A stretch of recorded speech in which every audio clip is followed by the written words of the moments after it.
Thank you. Mr Farage for 4 minutes. Thank you very much. So this is it, the final chapter, the end of the road. A 47-year political experiment that the British, frankly, have never been very happy with. My mother and father signed up to a common market, not to a political union, not to flags, anthems, presidents, and now you even want your own army. For me, it's been 27 years of campaigning and over 20 years here in this Parliament. I'm not particularly happy with the agreement we're being asked to vote on tonight, but Boris has been remarkably bold in the last few months, and Ms von der Leyen, he's made it clear, he's promised us there'll be no level playing field. And on that basis, I wish him every success in the next round of negotiations. I really do. But the most significant point is this.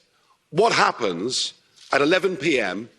this Friday, the 31st of January 2020, marks the point of no return. Once we've left, we are never coming back, and the rest, frankly, is detail. We're going, we will be gone.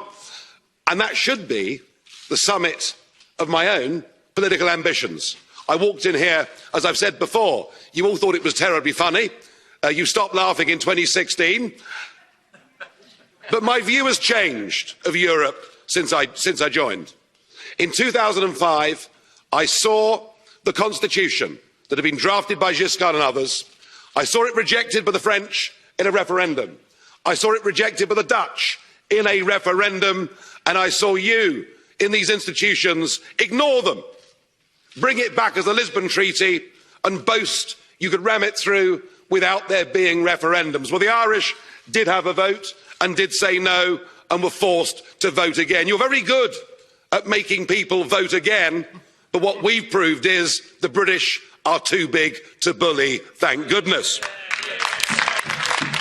So I became an outright opponent of the entire European project. I want Brexit to start a debate across the rest of Europe. What do we want from Europe?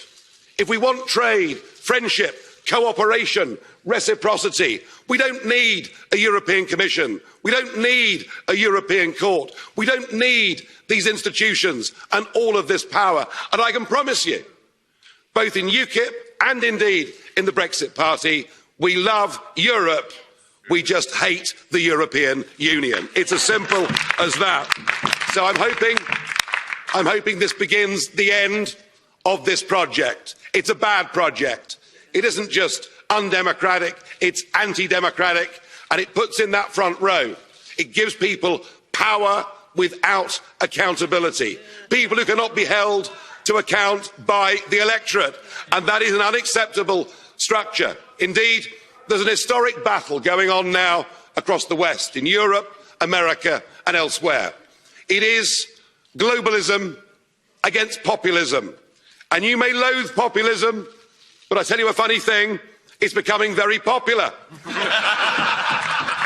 And it has great benefits. No more financial contributions, no more European Court of Justice, no more common fisheries policy, no more being talked down to, no more being bullied, no more Guy Verhofstadt. I mean, what's not to like? I know you're going to miss us. I know you want to ban our national flags, but we're going to wave you goodbye, and we'll look forward in the future to working with you as sovereign. If you disobey the rules, you get cut off. Could we please remove the flags? Mr Farage, could we remove the flags, please? That's it, it's all over. Finished. We've gone. Could I please ask for quiet?